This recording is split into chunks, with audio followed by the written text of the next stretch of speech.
दिल्ली में एक मंच पर दिखे पीएम मोदी और शरद पवार। 98वें अखिल भारतीय मराठी साहित्य सम्मेलन में दोनों नेताओं ने की शिरकत। पीएम मोदी ने कहा कि अखिल भारतीय मराठी साहित्य सम्मेलन एक भाषा या राज्य तक सीमित नहीं, इसमें आजादी की लड़ाई की महक है, महाराष्ट्र और राष्ट्र की सांस्कृतिक विरासत। पीएम मोदी ने कहा कि मराठी भाषा अमृत से भी ज्यादा मीठी है। संघ के कारण मुझे मराठी भाषा और मराठी परंपरा से जुड़ने का सौभाग्य प्राप्त हुआ। प्रधानमंत्री के संबोधन में विकी कौशल की फिल्म छावा का भी जिक्र। हिंदी सिनेमा में मुंबई के योगदान की बात करते हुए बोले कि इन दिनों नई फिल्म छावा की धूम है। कांग्रेस संगठन में बदलाव का सिलसिला जारी रहेगा। सूत्रों के मुताबिक नए सचिवों की नियुक्ति के साथ कुछ राज्यों के प्रदेश अध्यक्ष भी बदले जा सकते हैं। अमेरिकी फंडिंग को लेकर बीजेपी हमलावर। प्रवक्ता गौरव भाटिया बोले कि राहुल का चरित्र देश विरोधी है।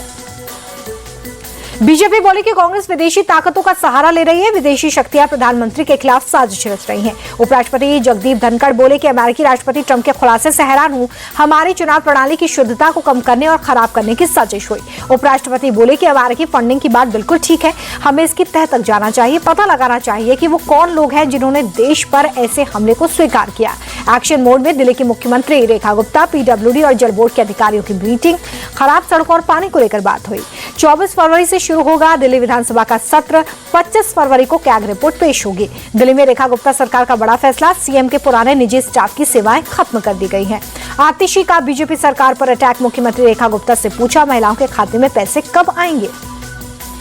आतिशी के सवालों पर रेखा गुप्ता का पलटवार। कहा, जिन्होंने 13 साल तक दिल्ली को लूटा वो हमसे सवाल कर रहे हैं। दिल्ली की चिंता अब हम करेंगे। महाराष्ट्र के डेप्यूटी सीएम एकनाथ शिंदे का बड़ा बयान। बोले, मुझे हल्के में मत लेना, मैं बाबा साहब ठाकरे का सिपाही हूँ।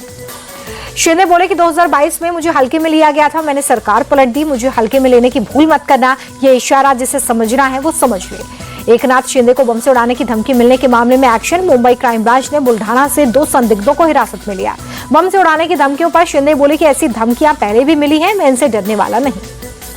यूपी विधानसभा में बजट पर हुई चर्चा। मुख्यमंत्री योगी आदित्यनाथ बोले, यूपी की विकास दर अच्छी स्थिति में है, हर सेक्टर में ग्रोथ रेट में बढ़ोतरी हुई है। यूपी बजट को लेकर अखिलेश यादव का ट्वीट। बोले, यह बजट नहीं बड़ा ढोल है जिसमें आवाज तो बहुत है, अंदर सब कुछ खाली है। सीएम योगी का अखिलेश पर अटैक। पर्सनल एजेंडा वालों को भारत की तरक्की अच्छी नहीं लग रही है। वो कहते हैं कि भारत कभी विकसित नहीं बन सकता। अपने संसदीय क्षेत्र रायबरेली के दौरे पर राहुल गांधी। स्थानीय लोगों से की मुलाकात, उनकी समस्याएं सुनी। सांसद राहुल गांधी ने फिर साधा यूपी सरकार पर निशाना। कहा, महंगाई और बेरोजगारी के मुद्दे पर सरकार फेल रही है। अयोध्या के सपा सांसद अवधेश प्रसाद बोले कि मिल्कीपुर उपचुनाव में वोट डालने के अधिकार पर डकैती हुई। 27 फरवरी से हमारा सत्याग्रह शुरू होगा, हम कोर्ट जाएंगे। तेजस्वी यादव के अपराधों की सूची जारी करने पर बोले केंद्रीय मंत्री ललन सिंह, पहले वो अपने माता पिता के राज को देख लें, उनके राज में अपराध का उद्योग चलता था। तेज प्रताप यादव का बड़ा बयान। बोले, मुख्यमंत्री बनने जा रहे तेजस्वी, ललन सिंह का सपना चकनाचूर होने वाला है। एनडीए को लेकर तेजस्वी यादव बोले कि जमीनी स्तर पर एनडीए में तालमेल नहीं है, लोगों में बस सौदा होता है, जनता से इन्हें कोई लेना देना नहीं। नीतीश कुमार के बेटे निशांत ने बिहार की जनता से की अपील। कहा, नीतीश जी ने बिहार के लिए बहुत काम किया, एक बार फिर से मौका दें। नीतीश कुमार को लेकर विपक्ष के दावे को बेटे ने खारिज किया।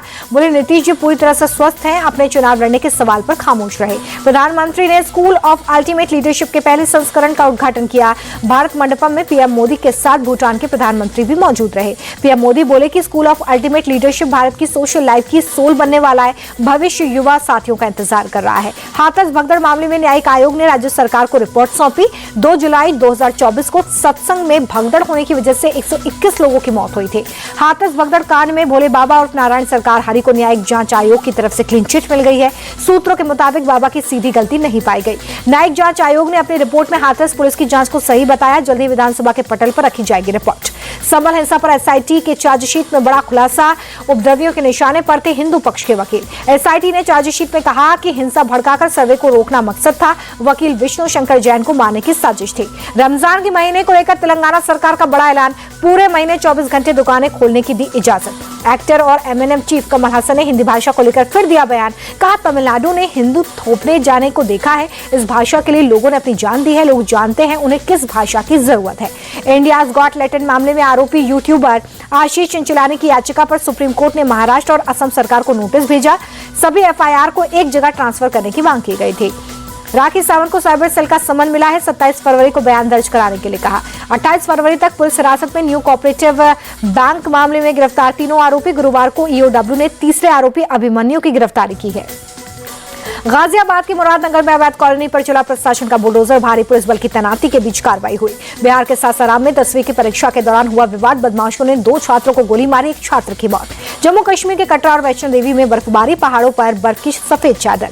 जम्मू कश्मीर के पुंछ में जबरदस्त बर्फबारी, बर्फ की सफेद चादर में लिपटे पहाड़।